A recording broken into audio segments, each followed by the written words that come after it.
So let's compare the DCX versus the GMK. First, we have the Spacebars. The spacebar at the top is a GMK set. This is GMK Firefly. It's the GMK set I use the most, so it's a little shiny. ABS keycaps tend to get shiny over time, and the DCX is also ABS.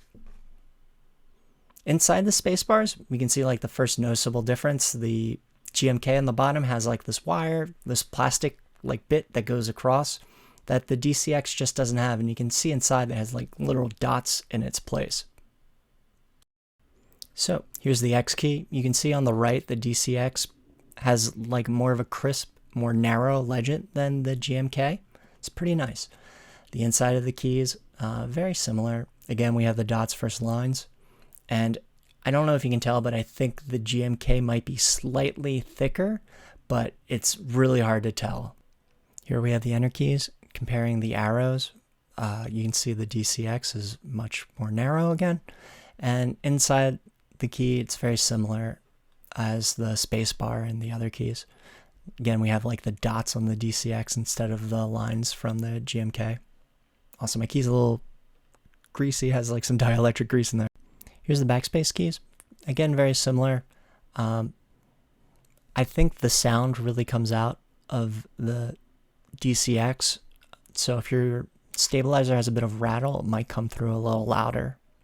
And again, the dots inside versus the lines. Now here's an exhaustive sound test so you can hear it for yourself.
So I needed a closing video, and my cat was here, so my cat is in the video. Hey, look at the camera. Good cat. So, is the DCX worth it over the GMK? As I read this review, the DCX white on black is $89 and the GMK version is $99. The DCX Legends look great. They almost feel identical to typing on a GMK set. The only downside I see is the sound from the stabilizer keys, and that's like iffy at best. Like, I don't know how many people will even notice. So if you do go with the DCX and the sound does bother you a bit, I recommend looking into Spacebar foam or applying adhesive putty inside the keys. I've done that before with some success. You can check out my video on the modifying the PewDiePie keyboard to make it sound good. I use the Spacebar foam and stabilizer and putty in the stabilizer to make it sound pretty good. And that's it. Here's my cat. Bye.